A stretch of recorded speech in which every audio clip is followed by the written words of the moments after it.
Meus amados irmãos, nós estamos dando continuidade à série de sermões que nós estamos fazendo em Gênesis, e dessa feita nós chegamos ao capítulo 6. E o capítulo 6 é agora um capítulo que eu julgo um dos mais tristes das Sagradas Escrituras. No capítulo 4 nós vemos o que aconteceu fora do jardim. Um irmão matou o outro. Caim matou Abel. E nós já vimos que a vida fora do jardim é assim, distanciada de Deus. Mas vimos no final do capítulo 4 que existia uma descendência chamada de semente pecadora, semente da serpente. E ela se desenvolveu, ela criou agricultura, agropecuária, ela criou ferramentaria, criou instrumentos musicais. Elas se desenvolvem porque elas foram criadas à imagem e semelhança de Deus.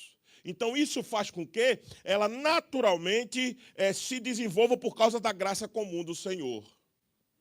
Mas ali está a primeira genealogia, que é a genealogia da semente de Caim. Mas no capítulo 5, o Senhor mostrou claramente, a gente viu na exposição, a semente santa, a genealogia de Sete, que ficou no lugar de Abel, que Caim matou. Então veja, agora nós temos um confronto, capítulo 4, a semente pecadora, capítulo 5, a semente santa. E essas coisas estavam distintas, porque na semente santa, segundo o relato, Enos, em 4:26, Gênesis 4:26, é dito que Enos começou a invocar o nome do Senhor. E no capítulo 5, a gente viu que Enoque andou com quem? Com Deus. Isso faz com que mostre qual é a característica principal da semente que anda com o Senhor. Ela invoca o nome do Senhor, ela tem prazer na lei do Senhor, ela tem prazer na comunhão do Senhor, ela tem prazer nas coisas do alto. Essa é a característica da semente santa. Mas quando a gente chega no capítulo 6, a bagunça se estabelece. Veja só, agora o que era distinto e separado faz assim, ó, se mistura. E aí provoca uma corrupção generalizada. É o tema da nossa exposição de hoje. Ficará claro quando deixamos, fica muito claro com a exposição do capítulo 6, meus irmãos, que quando deixamos nos levar pelos encantos e belezas deste mundo corrompido, nos distanciamos de Deus e tudo aquilo que Ele preparou para nós. Isso vai ficar claro na exposição, que faz com que não podemos mais representá-los do mundo.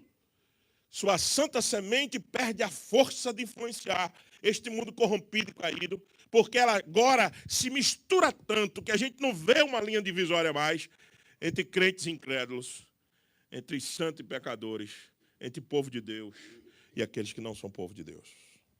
Quando isso ocorre, lembre-se, preste atenção nessa frase. Quando isso ocorrer na sua vida, na minha vida, lembre-se, o juízo de Deus virá sobre nós. Esse é o ensino do capítulo 6. Aí sempre precisaremos de um escape. Sempre precisaremos voltar à comunhão com Ele. Precisamos de sua graça. E Ele nos oferece sempre um caminho de retorno. É o que eu disse para os meninos, e Samuel me perguntou ali há pouco. Como que faz para separar de novo? Sempre o caminho da separação é a graça oferecida em Cristo Jesus. Senão a gente não consegue. De nós mesmos, nós não conseguimos. É sobre isso que vamos tratar no capítulo 6. Esta passagem inicial do capítulo 6 é a transição rápida e pesada entre a história da descendência de Caim, que é uma cultura sem Deus, fazem tudo, desenvolvem tudo, mas o nome de Deus não aparece. Eles não fazem nada para a glória de Deus. Eles fazem apenas porque eles querem seu nome nas cidades. Se lembra que Caim deu o nome de um filho dele à primeira cidade que existiu? Eles querem o seu nome na boca do povo. É assim o comportamento da descendência de Caim. Mas a descendência de Sete, ela invoca o nome do Senhor. Ela anda com Deus. Foi Sete que ficou no lugar de Abel, que Caim havia matado. E é Sete, a descendência de Sete, que deve levar para frente o plano da história da redenção, de onde virá o nosso Salvador. É um relato, meus irmãos, do capítulo 6, que se desenvolveram duas sementes que sempre foram opostas, mas com o passar do tempo, elas se misturaram.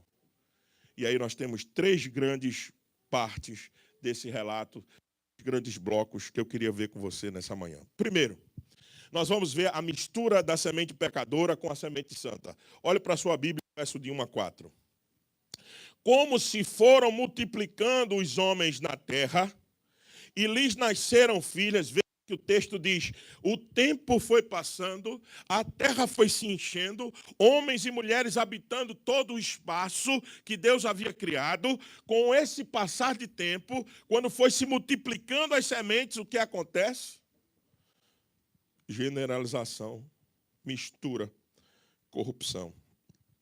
Vendo os filhos de Deus, que as filhas dos homens eram formosas, tomaram para si mulheres, as que entre todas mais lhe agradaram. Quem são esses filhos de Deus, esses filhos dos homens? Nós temos que fazer essa pergunta.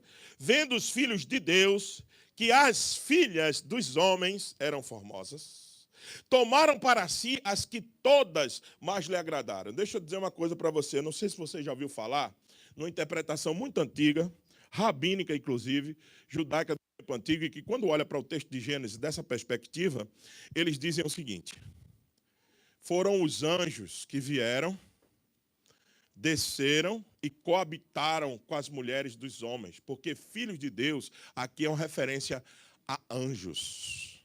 E eles vieram, desceram, coabitaram com as filhas dos homens, e por isso que nasceu gigantes.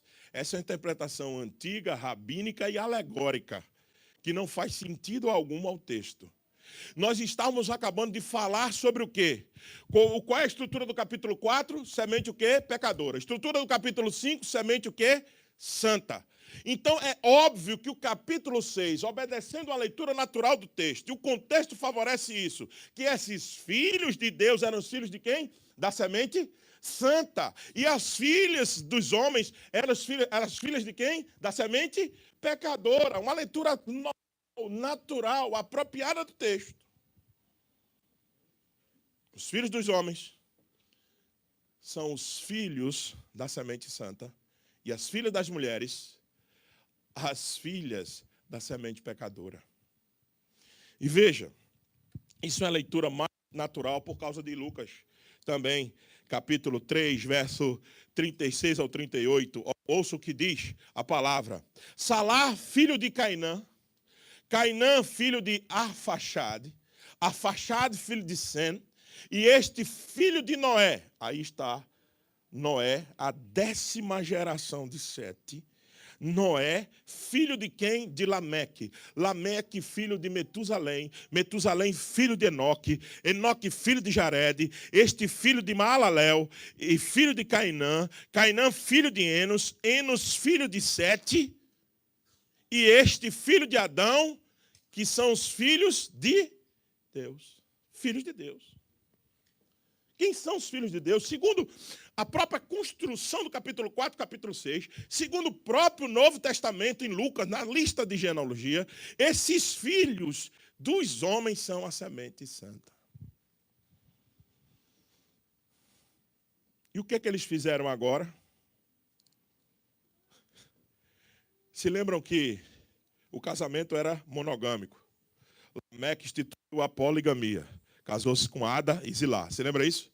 Agora tem um passo na escalada pecadora. Agora tem o que a gente chama de jugo desigual. Mistura de santo com profano. Casamento entre servos de Deus e pessoas do mundo. É mais uma escalada no pecado. Aqui em Gênesis. Isso não é novo. Isso não é de agora. Alguém que escolhe se casar com aqueles que estão na luz, que são servos do Senhor, escolhe se casar com aqueles que estão em trevas. E geralmente, o que está apaixonado diz assim, eu vou levar ele para Jesus. É ou não é? E o que está apaixonado diz assim, eu vou levar ela para Jesus. Vai mesmo, cara pálida. Sabe o que aconteceu aqui? Tudinho se perdeu. Me mostre 5 casos, um caso de que deu certo, que eu lhe mostrarei 10 que deu errado. Porque a recomendação nunca é que se misture sal, luz com trevas. Nunca é que se misture sal com aquilo que está apodrecido. A orientação bíblica nunca será essa. Você jovem que está procurando, jovem, adolescente, procurando alguém para namorar, lembre-se, primeiro, namoro cristão é para casamento. Não fique aí se abrasando. Você não precisa fazer test drive nenhum. Certo? Segundo, lembre-se, se juntar com quem não tem a mesma visão do Senhor sobre a sua vida, lembre-se, você vai assinar um atestado de sofrimento e depois não reclame. É isso que acontece aqui. É Gênesis 6. O Senhor está dizendo que as sementes dos filhos dos homens se misturaram. Por quê? Porque elas eram formosas. Eles deixaram se levar pela questão da formosura. Observe que a genealogia termina com a expressão filho de Deus, ou seja, esses homens são aqueles da semente santa que se misturaram com a semente pecadora. Não cabe aqui, meus irmãos, a ideia de que esses homens eram anjos, eu já disse isso. E a interpretação mais tranquila é que o que acontece aqui em Gênesis tem acontecido nos nossos dias, as sementes santas se misturando com as pecadoras. E veja, outra coisa, outro ponto aqui dentro dessa primeira parte da mistura das sementes. O padrão do pecado se repete. Como é que está em Gênesis capítulo 3, verso 6? Dê uma virada na página da sua Bíblia, ou então, role um pouco o seu celular mais para cima. E veja, capítulo 3, verso 6. Diz assim, vendo a mulher, eu queria construir isso com vocês juntos. Vendo a mulher, deu uma virada na página, e como é que está 6:2? Vendo os filhos de Deus, observe a construção. Isso é lindo, as escrituras interpretando a si mesmo, mostrando a maestria de Moisés no registro, mostrando claramente o que ele quer fazer. Ele está dizendo assim, ó, no pecado a mulher viu, agora no pecado dos filhos dos homens eles veem. No pecado da mulher, vendo a mulher que a árvore era boa para se comer, agradável ao... Como é que os filhos dos homens olharam para as filhas dos homens? Eram formosas. Está aí no texto. E o que é que Eva faz? Desejável para dar entendimento, tomou-lhe do fruto e comeu e deu também ao seu marido. Como é que está no capítulo 6? Vendo os filhos de Deus, que as filhas dos homens eram formosas, agradáveis aos olhos, tomaram para si mulheres. Mesma construção do capítulo 3, mesma coisa no capítulo 6. Eva viu que era boa, agradável aos olhos, tomou e comeu. Os homens viram que eram formosas e tomaram como esposa. Mesma estrutura de Gênesis 3, mesma estrutura de Gênesis 6, para mostrar que a repetição do padrão é sempre a mesma. Primeiro você olha, depois você cobiça e depois você cai. Quando nós deixamos nos levar pelos nossos sentimentos, pelaquilo que a gente vê, pelo nosso sentimento de cobiça, e isso vai acabar mal, você vai cair. E eu vou cair. O padrão do pecado mesmo, do pecado original, e nos outros pecados, sempre é a mesma coisa. E aí o relato continua no verso 3, dizendo o seguinte: e disse o Senhor, o meu espírito não agirá para sempre no homem, pois este é carnal, os seus dias serão 120 anos. Nós vamos explicar esse verso já, mais na frente, quando a gente falar na segunda parte da reação de Deus. E agora o último verso dessa primeira parte. Ora, naquele tempo havia gigantes. Que tempo? Naquele do relato? Não, antes do relato. Porque naquele tempo havia gigantes na terra, e também depois. Quando? Desse depois é quando? Quando os filhos dos homens possuíram as filhas. Quando os filhos de Deus possuíram as filhas dos homens. esses gigantes já existiam. Certamente há uma referência que eles possam ser homens de grandes estaturas, sim. Mas há outra possibilidade de que esses gigantes fossem homens notáveis, grandes homens, como é dito no final do próprio verso 4. Estes foram valentes, varões de renome na antiguidade. O termo nefilins, do hebraico, é da raiz do verbo nefal, que tem o sentido de cair. É isso que está aqui sendo dito. Esses gigantes, eles provavelmente, ou eles faziam alguém cair, ou sempre eles, no futuro, também iam cair. Essa é a possibilidade de interpretação desse termo. Foi traduzido no português para gigantes, por ser uma referência a homens de estatura alta, mas pode também ser uma referência a homens de grande renome, famosos na terra, grandes nomes. Porém, o propósito do relato aqui, do que eles estão sendo citados, é dizer que essa semente santa se envolveu com esses grandes homens e com isso o pecado se proliferou. No verso 3, como a gente acabou de dizer, é dito que o homem é carnal e seu espírito, e o Espírito de Deus não agirá nele. Veja o verso 3. O meu espírito não agirá para sempre nos homens, pois este é carnal e os seus dias serão 120 anos. Observe, esses gigantes aqui não foram produtos do relacionamento entre os filhos de Deus e as filhas dos homens. Esses gigantes já existiam antes desse relato, e quando esse relato aconteceu, eles continuavam existindo, para mostrar para nós que os filhos de Deus se enredaram, se deixaram levar por talvez essa fama desse renome, desses grandes homens do passado. Por isso que Deus diz, sabe o que mais? Meu espírito não vai agir nesses homens, porque eles são carnais. Eu vou retirar o meu espírito deles. Deus diz o seguinte, não agirá. O que é que isso significa? 2 sentidos aqui. Deus tirará a vida, matará todos eles, mas muito mais, Deus deixará de refrear o pecado. Lembre-se que Deus foi atrás de Adão quando ele pecou. Foi atrás de Caim para ele não pecar. Deus sempre refreando, se lembra? Deus devolveu à linhagem de Sete a condição de continuar a sua história da redenção. Deus sempre indo atrás, Deus sempre refreando, Deus sempre tirando o homem de um caminho de perdição, devolvendo ele para o caminho certo. Deus disse, eu não vou fazer isso mais. Parou, chega, para mim basta.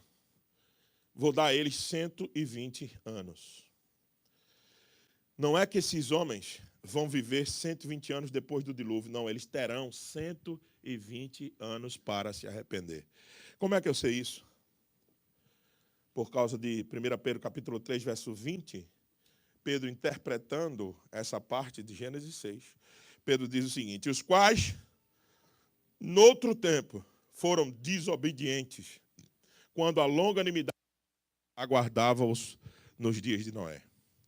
Enquanto se preparava a arca, lembra-se que houve uma preparação da arca de 120 anos. Enquanto se preparava a arca, na qual poucos ouviram, a saber, 8 pessoas foram salvas através da água. Por que não ouviram? Porque há outro texto de 2 Pedro que diz que Noé era pregoeiro da justiça. Por que eles não viram Noé dizendo, olha, eu recebi uma aliança, estou fazendo essa arca e eu quero dizer para vocês que em 120 anos o Senhor prometeu que vai acabar com tudo isso. Não é fazendo aquela arca e certamente alguém olhando e dizendo, olha que bicho é louco, olha que louco. Isso aqui não chove para botar essa coisa para andar, gente. Isso aqui é deserto, rapaz. Ele é louco. E Noé pregando, anunciando, dizendo, vai acontecer, vai acontecer, vai acontecer. Quem ouviu? Ninguém. Por que não ouviu? Porque o Espírito do Senhor não agirá neles. A maior juízo é quando Deus retira o seu Espírito das pessoas e deixa de refrear o pecado e deixa essas pessoas irem por sua própria natureza. E isso é um grande mal. Então, cuidado, meus amados irmãos. Isso serve para nós também. O Senhor tem um limite com os nossos pecados, mesmo que você seja salvo, ok? Uma vez salvo, salvo para sempre. A gente não acredita em perda de salvação, muito bem. Mas a consequência dos seus pecados você assumirá. Eu assumirei. Nós assumiremos a consequência, receberemos a consequência dos nossos atos. Saiba disso. E disso não tem acepção de pessoas. Não tem. Que a gente entenda, meus irmãos, que toda a nossa vida está diante do Senhor. É uma vida diante da face do Senhor. E Ele está contemplando a vida dos homens. Então, esses 120 anos não é uma referência ao tempo de quantos homens viveram depois do dilúvio. Há muita gente que interpreta isso dessa maneira. Ah, não, isso aqui foi porque o tempo da vida dos homens reduziram. Veja, Gênesis capítulo 11, verso 10 a 13, mostra que não. Gênesis 11 já é o quê? Isso é pós-era diluviana.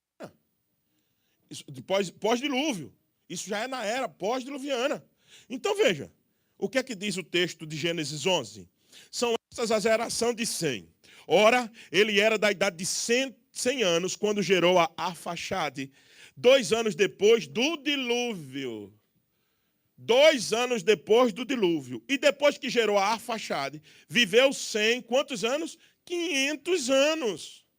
E gerou filhos e filhas. Depois do dilúvio, Sem viveu 500 anos. Então, esses 120 não é uma referência à idade, mas é dizendo o seguinte: logo, logo, daqui a 120 anos, que era um prazo pouco para quem vivia 900. Concorda comigo ou não? A geração de 900, 1000 anos, quase 1000 anos, 120 é quase nada, é 10% do tempo de vida de alguém. E Deus está dizendo assim: logo, logo, eu vou acabar com vocês. Foi isso que Deus disse nesse relato dos 120 anos. E no verso 5, aí uma constatação que deixa a gente de cabelo em pé para aqueles que têm, não é o caso de alguns daqui. Então veja só. Veja a constatação do Senhor. Viu o Senhor que a maldade do homem se havia multiplicado. Não sei por que Silas está rindo. Viu o Senhor que a maldade do homem se havia multiplicado na terra e que era continuamente mal todo o desígnio do seu coração. Meus irmãos, ouça de novo, eu vou com calma. Viu o Senhor que a maldade do homem se havia o quê? Multiplicado na terra. E que era continuamente mal, ou seja, não tinha freio. Era de mal a pior, de mal a pior, de mal a pior, só piorando. E todo o desejo desse coração era só para piorar as coisas. Então, veja, a mistura da semente santa com a semente pecadora produziu esse efeito de você não saber mais. Se lembra, eu disse para os meninos, a caixa de brinquedo. Você não saber mais o que é velho e o que é novo. O que você pode usar, o que você não pode usar. Ficou tudo misturado, de uma forma que você não sabe mais hoje, e naquela época não se sabia, de quem é verdadeiramente servo de Deus ou não. Existia uma linha divisória entre nós, no meio do povo de Deus, que definia a gente.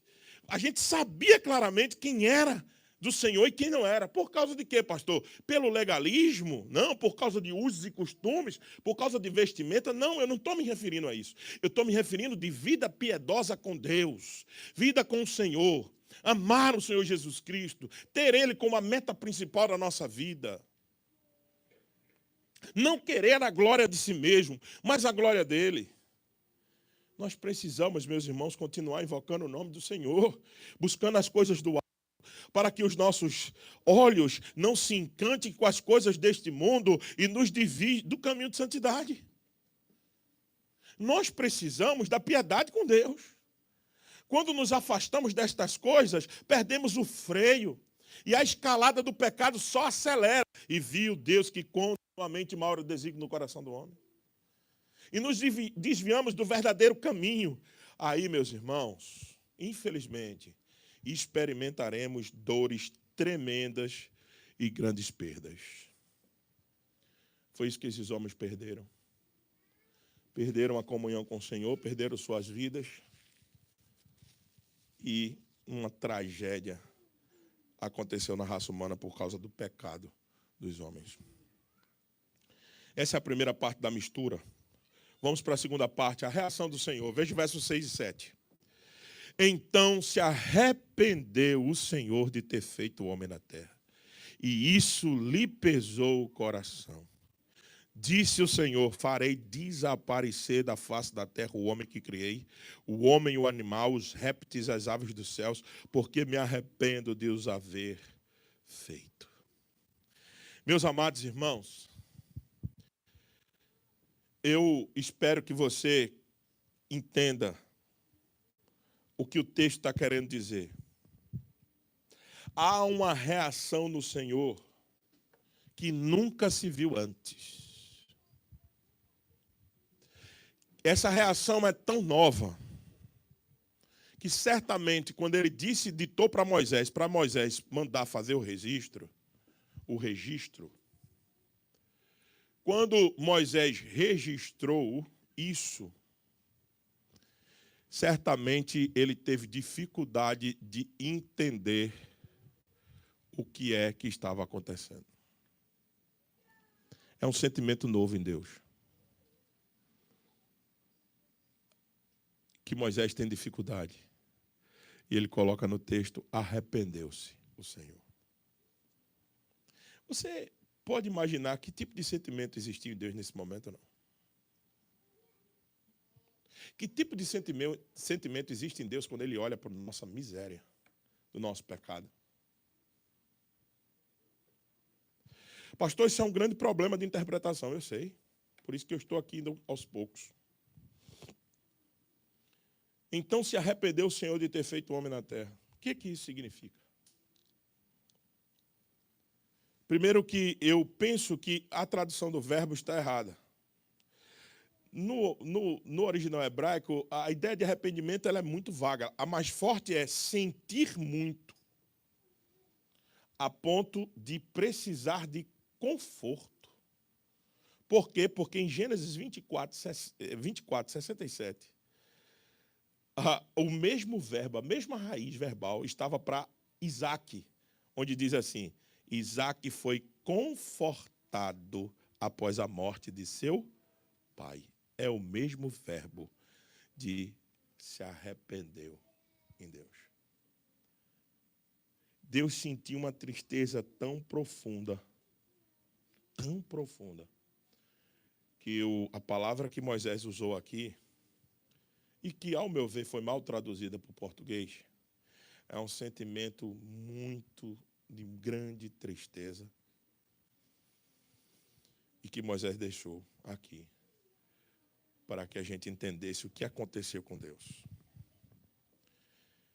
Vejam só, se mesmo a gente admitisse a possibilidade da tradução arrependimento, é óbvio que era uma tradução que foi dada de sentimento humano para Deus, o que a gente chama de antropopatismo. Patia, sentimento, antropo-homem, sentimento dos homens atribuído a Deus. Quando diz que Deus se entristece, quando diz que Ele se arrepende, quando diz que Ele se alegra, quando diz que Ele festeja. E todos esses sentimentos dos homens são atribuídos a Deus para facilitar a nossa comunicação. Agora entenda, mesmo que isso fosse possível, essa linguagem antropopática de dar sentimentos a Deus, veja, você não pode nunca jamais entender que houve um arrependimento em Deus por causa do registro que aqui está. Veja, porque Deus não é homem para que minta e nem filho do homem para que se arrependa. Isso é Números, capítulo 23, verso 19. Não há esse arrependimento de Deus, nada pega Deus de surpresa. Deus agora se arrependeu de ter feito o homem, então ele devia ter voltado atrás. Não, ele não vai voltar atrás, não voltou atrás, porque não é esse tipo de arrependimento que você pensa. É um sentimento profundo de tristeza que há aqui.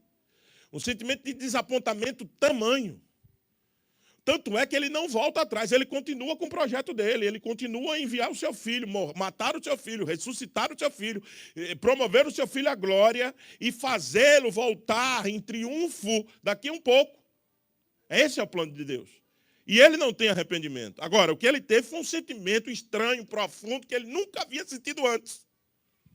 Isso você pode dizer. Quando Deus olhou e viu a miséria que os homens tinham se tornado, ele nunca experimentou um sentimento como ele tinha visto agora. E Moisés tem dificuldade de fazer o registro, porque arrependimento não é algo que você possa atribuir a Deus, mas um sentimento profundo de tristeza, mas maior dificuldade ainda no português, que traduziram para arrependimento. Então, lembre-se, quando você lê esse texto, não é porque Deus se arrependeu no sentido humano, mas é porque ele sentiu uma tristeza como ele nunca tinha sentido antes. Profunda. Era novo por ser de Deus. Novo. Então isso fez o quê? Lhe pesou no coração. Veja o que está no verso 6. Então Deus se arrependeu, e se arrependeu o Senhor de ter feito o homem na terra, e isso lhe pesou no coração. Pesou tanto, entristeceu-se tanto, que a consequência foi vir e banir o pecado no meio da raça humana. Farei desaparecer da terra homens, animais, todo ser que respira de cima da terra, eu vou uma decisão irritada de Deus, pegou Deus num dia meio mal. Não. Ele sabe de tudo que ele está fazendo, que ele vai preservar uma semente santa, ele vai fazer a separação da caixa do brinquedo novo, do brinquedo velho. Ele vai deixar só agora, de novo, a matiz de onde vai sair a sua semente santa. Deus não está apenas irritado por estar irritado, porque senão nem Noé sobrou. Por que Noé sobrou? Porque Deus sabe o que está fazendo.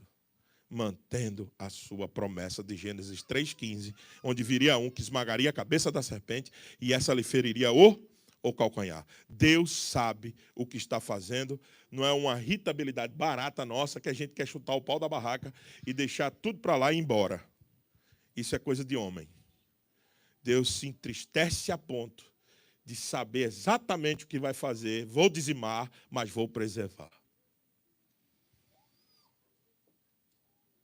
O Senhor vê, meus irmãos, os nossos pecados. Cuidado com isso. A gente às vezes pensa, por causa da graça do Senhor, que Ele não está vendo. Ele está vendo tudo que você faz em todos os lugares que você está. Ele é onipresente, onisciente, onipotente. Ele conhece todas as coisas.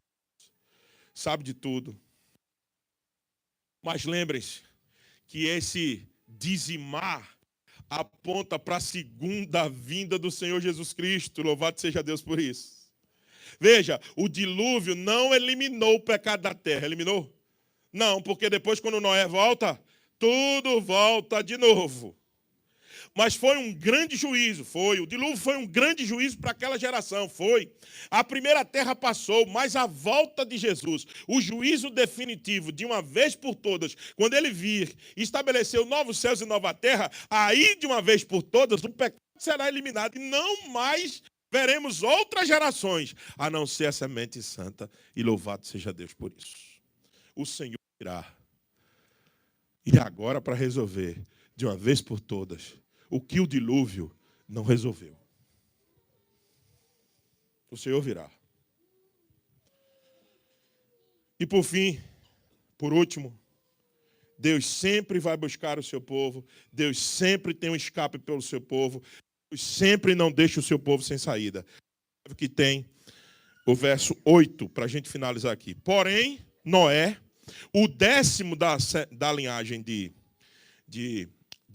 Sete, porque você sabe disso, é você ir no capítulo 5 e contar.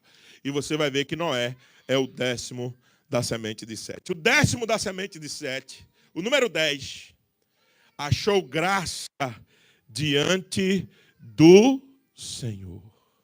Oh, louvado seja Deus. Louvado seja o Senhor que no meio de um caos desse, de uma mistura tão dantesca dessa, uma mistura tão maléfica, o Senhor ainda distribui graça e Noé achou graça diante do Senhor. Mesmo com a presença do pecado no mundo, para cumprimento de Deus sempre providencia uma saída para o seu povo, um escape. Ele demonstra graça. Foi assim quando Adão pecou, agora é assim com Noé. Ele vai buscar, se lembra quando Adão pecou? Adão, onde estás? Agora, a geração toda está misturada. Há uma mistura generalizada, há uma corrupção estabelecida. E ele diz, Noé, eu vou fazer uma aliança com você.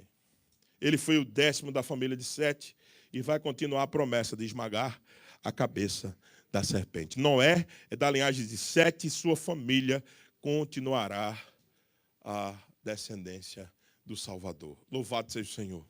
Deus não deixa que os homens se percam, porque Ele tem uma promessa a cumprir. Ele tem um povo a salvar. Ele disse que alguém viria da semente da mulher que esmagaria a cabeça da serpente e essa lhe feriria o calcanhar. O nome dele é Jesus Cristo. Então, por isso que ele vai atrás de Noé. Não é porque aquela geração, ou porque Noé merecia, é porque ele tem uma promessa com o seu povo. Algumas aplicações finais para a gente finalizar. Primeiro, meus irmãos, o que isso, todo esse relato de Gênesis 6 tem a ver conosco hoje? Primeiro, evite comungar com os incrédulos. Evite, precisamos cuidar com quem nós estamos nos associando. É o Salmo 1, presta atenção. Se lembra do Salmo 1 que foi pregado recentemente pelo nosso irmão, amigo, pastor Hebe aqui? Bem-aventurado aqueles que não andam no caminho dos ímpios, nem se assenta na roda dos escarnecedores, mas antes tem o seu prazer na lei do Senhor e na sua lei medita de dia e de noite. Veja, você não pode ouvir, parar, comungar e sentar com eles. Você deve amá-los. Calma, pastor, o senhor está dizendo agora que a gente vai se separar de tudo que é no mundo? Não, você está no mundo. Você não é um extraterrestre. Você está aqui. Você tem que dialogar com as pessoas, você tem que se relacionar com elas. Não é esse o meu propósito aqui. O meu propósito é que você não capte a visão delas de mundo e viva pelo que elas determinam para você. E com o advento da internet, isso tem ficado muito fácil no meio dos crentes. Meus irmãos, nós estamos seguindo pessoas que elas têm uma visão totalmente equivocada de mundo, são boca suja, cheia de palavrões, cheia de perversidade, de promiscuidade, cheia de revelações sexuais na internet, mostrando-se tudo a todos, e nós, servos de Deus, estamos sentando com eles, analisando a vida deles, imitando-os e ainda compartilhando todo tipo dessa coisa. Isso é promiscuidade. Isso é generalizar a corrupção. E nós estamos achando que isso tudo é normal. Não é. Nós fomos chamados para viver de maneira diferente neste mundo. Nós fomos chamados para sal e luz. Odiar a comunhão com a incredulidade. E a gente bate palma hoje. A gente segue. A gente segue essa galera. A gente compartilha conteúdo deles. Anticristão, antibíblico, contra Deus, prostituição, disseminando fofoca, maledicência. Aí você vai dizer, pastor, o senhor quer o quê? Que a gente saia da rede social? Se for possível, se você não sabe se controlar, é melhor que você entre no céu sem um dos seus 2 olhos, diz o Senhor Jesus, bem radicalmente, do que ir para um inferno com um WhatsApp e tudo. Com rede social e tudo. Será que a gente não vê que nós precisamos ter um comportamento diferenciado? Nós fomos chamados para ser diferentes. Nós fomos chamados para não haver associação. Ouça, apóstolo Paulo, 2 Coríntios, capítulo 6, versos 14 e 15. Não vos ponhais em julgo desigual com os incrédulos. Portanto, que sociedade há? Ouça, por favor. Que sociedade há entre a justiça e a iniquidade? Que sociedade há entre a luz e as trevas? Isso é Bíblia. Você ou é luz ou é trevas. Você ou está vivendo na luz. Não dá para você gostar. Não é porque eu gosto um pouquinho de pecado, pastor, mas você me segurar. Você não sabe, você vai cair. Você vai desandar. Foi assim que a geração começou, olhando, vendo que elas eram bonitas, e foi lá e tomou da filha dos homens. E o que deu? Dizimar toda a terra com o dilúvio. Não vos ponhais em julgo desigual com os incrédulos. Portanto, que sociedade há entre luz e trevas? Que harmonia há? Paulo continua, verso 15. De 2 Coríntios, que harmonia há entre Cristo e o maligno?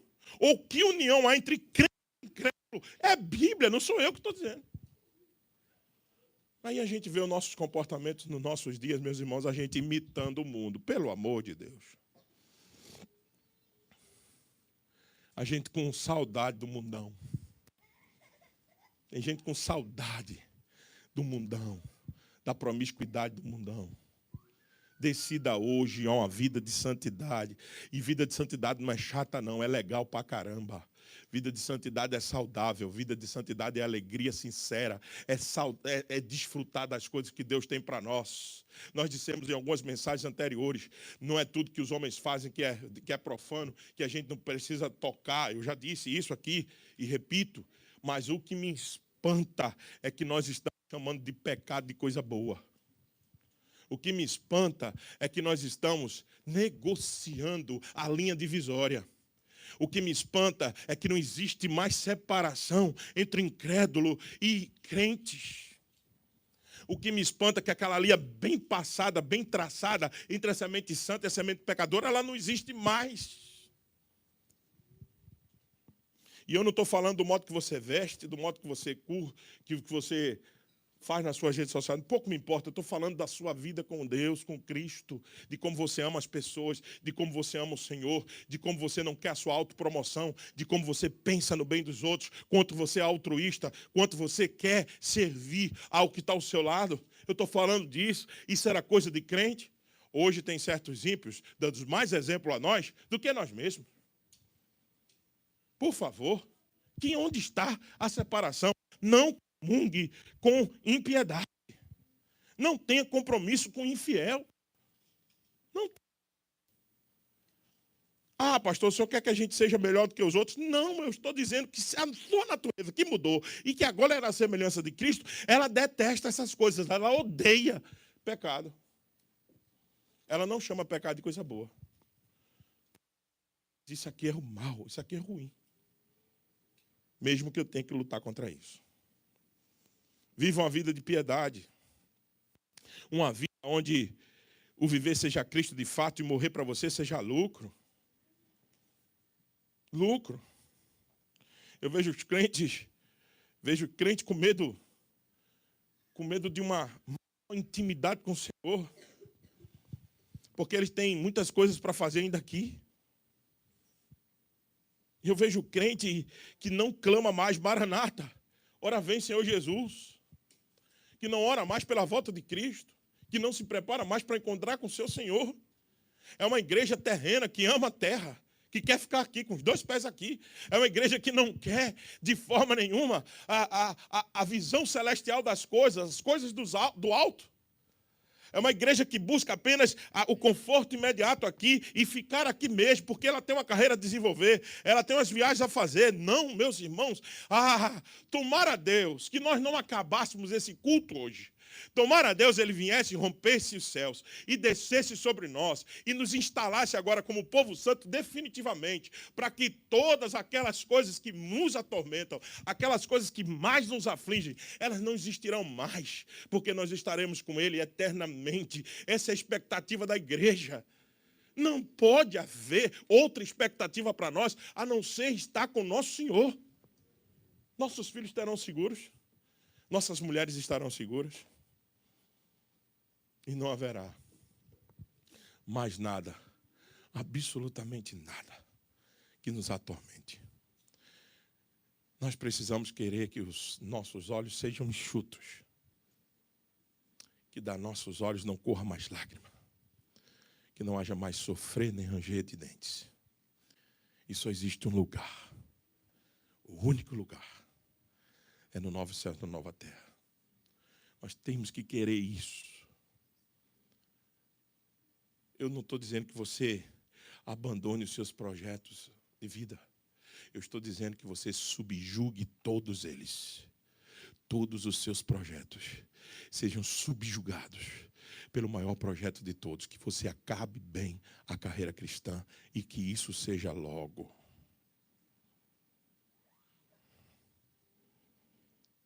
Odeie o pecado. Não é porque nós somos salvos pela graça que não seremos julgados por Deus. Todo pecado traz consequência, lembre-se disso. A idolatria traz afastamento do único Deus verdadeiro. A prostituição traz destruição de família. E um peso na consciência brutal. Na velhice sentimos profundamente isso. Cuidado com a idolatria, cuidado com a prostituição, cuidado com a glutonaria que destrói a saúde. Está ouvindo, Sam? Qualquer tipo de vício traz uma profunda dependência daquilo que nós nos viciamos. Meus irmãos, pecado é pecado e nós temos que chamar isso. Independente, doa em quem doer. Inclusive em mim. Quando a gente tiver esse comportamento, nós voltaremos a ver a distinção entre a semente pecadora e a semente santa. Enquanto isso, nós vamos ter uma igreja que se parece mais com as coisas daqui, uma igreja bem legal, né, entre aspas, contemporânea. Eu não estou convidando você a ser rude, seco e desamoroso. Eu estou convidando a gente se inflamar tanto com a perspectiva de nos assemelharmos ao Senhor Jesus Cristo, que a gente seja intencional, que a gente ame as pessoas de verdade, que a gente não faça show, que a gente não queira capa, que a gente não esteja apenas para fazer de conta, não, que a gente seja igreja mesmo, que a gente viva mesmo a intensidade do relacionamento. Não é porque eu quero aparecer, você, ninguém, nada, ninguém aqui deve aparecer, nenhum nome aqui é importante, somente o nome do Senhor Jesus Cristo. E louvado seja Ele, porque nós temos o caminho de volta. Ele está dizendo, vinde a mim, vós que estáis cansados e sobrecarregados, eu vos aliviarei. Ele está aqui, Ele está dizendo, eu sei que você está pesado com os seus pecados, mas eu posso te aliviar, venha, experimente, lance mão dEle, busque-o, busque-o. Ele estará sempre lá para ser encontrado, para ser achado. E você pode de novo fazer o caminho de volta e buscar a comunhão intensa com o Senhor.